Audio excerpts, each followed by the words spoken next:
دلوقتي هنتكلم عن اليوجا وفي ناس كتير قوي في دهب بتعمل يوجا بطريقه مختلفه. Hi, how are you doing? I'm doing great. Thank you for inviting me today. Amazing. This is Andrea and she's gonna talk with us today about yoga and stuff like this.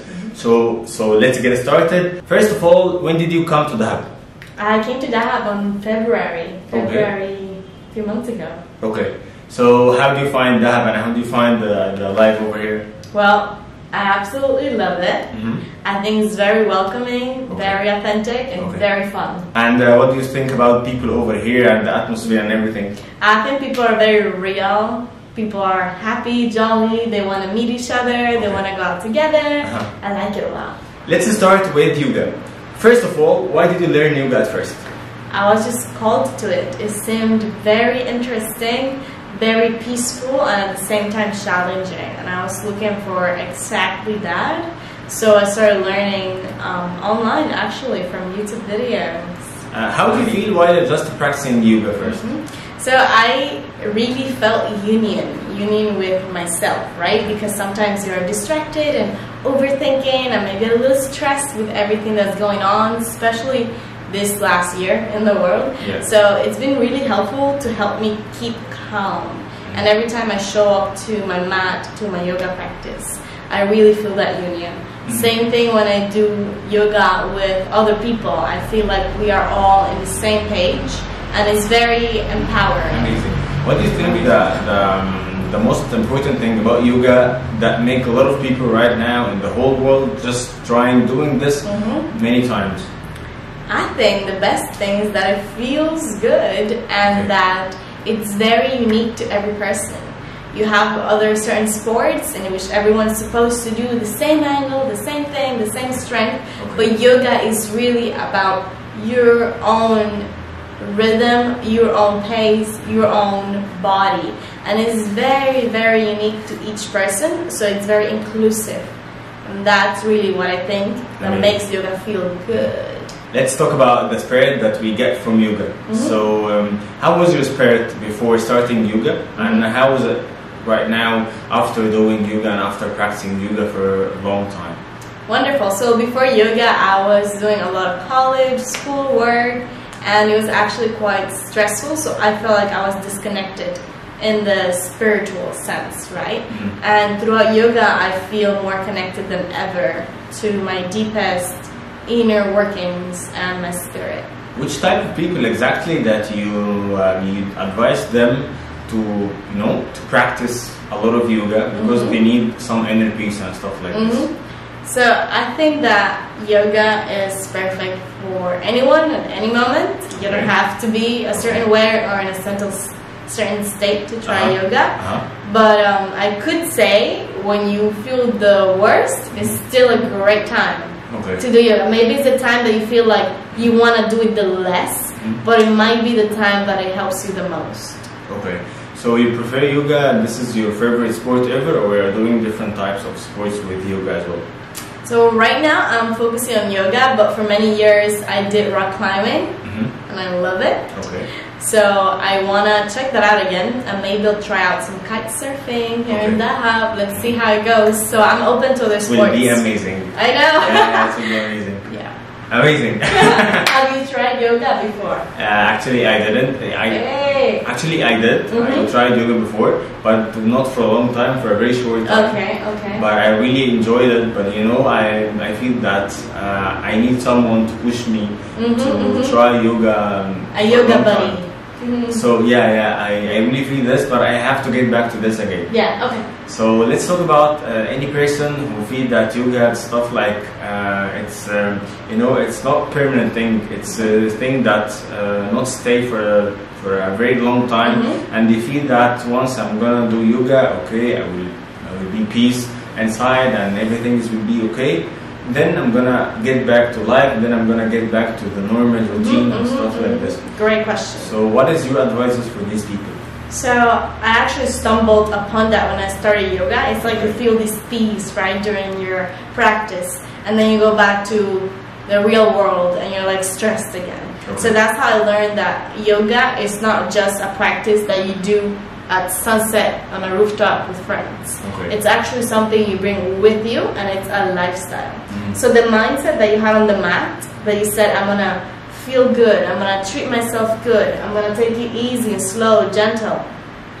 That's how you actually approach life. That's my main advice. Okay. You take that yoga mindset with you. So when you approach again your work, your schoolwork, you manage to really keep a mental state that's very healthy, and you get to let go of what's not serving you. And this might mean changing or quitting your job, changing or quitting your career, going traveling, just like you do in your mat. Whatever is not serving you, a posture that feels wrong, you stop it and you change it. So you get to apply this in life. Actually, the thing that I really feel about everyone I met was, I feel the same thing about people who are practicing yoga all the time. So I feel that they are really calm and they are really, you know, peace people. And sometimes I feel that I'm a little bit rushed, and I think you felt this today. But when I met you, I feel that you are really calm and you are just getting me down and stuff like this. So did yoga really help you to handle all this? It really did. Okay. I don't let it depend on yoga. It's really about the mindset and bringing it with you. And in yoga, you're here to help yourself and other people. So when you see somebody else in a rush, or you think they're having a rough time, you help them out, you know, relax. And you bring your grounding and calming energy into the scene. Perfect. So let's compare yourself before and after yoga. Okay. So how did you was before yoga and how did you was after yoga? Wonderful question.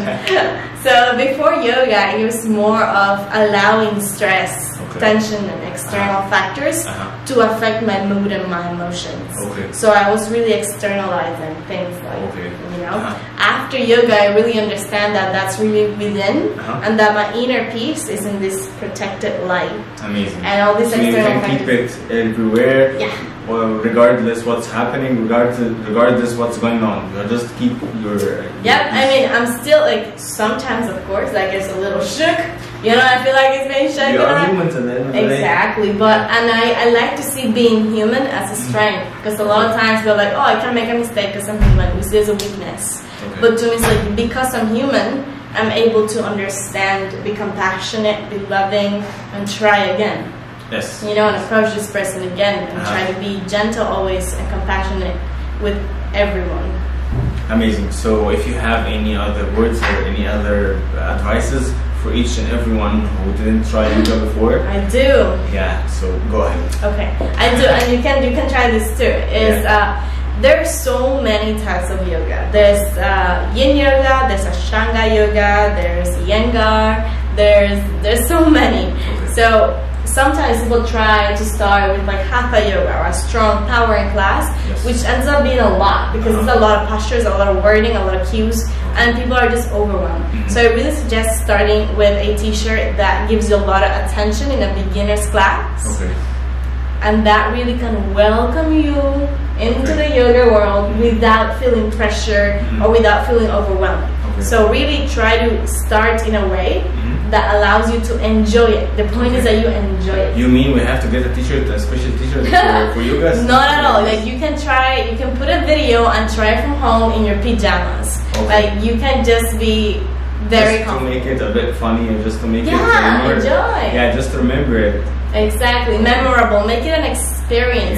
Yoga is supposed to feel good again, you know. So if you're going, if you have to go through traffic to go to studio to go, and that's stressing you out, don't try it yet. Just try first to do it at home, your video, or with a friend that knows yoga, and then go out, you know, into whatever is difficult. But go into these levels so that you are gentle and you treat yourself right. Well, actually, you got a really important point, because a lot of people just think that if I have to do yoga or if I have to do any different type of sports, I have to go to the gym or I have to do it in a very professional way and I have to pay a lot of money for this. But actually, some of us, I mean, our brain just, you know, relate this with money and relate this with a lot of process, but it's really easy. You can do it anywhere. And you don't need to buy a mat or anything. I started doing yoga, I had a towel and I fold it, put it on the floor, and that was my mat, my towel. Like you don't even need to buy a yoga mat. amazing, and I really enjoyed talking with you. Thank you, Seleem. Thank you so much. And I hope everyone is gonna enjoy this talk and this amazing talk. And please follow Andrea for her amazing talk and amazing practicing about yoga. Thank you so much and have a great day. Thank you. Bye.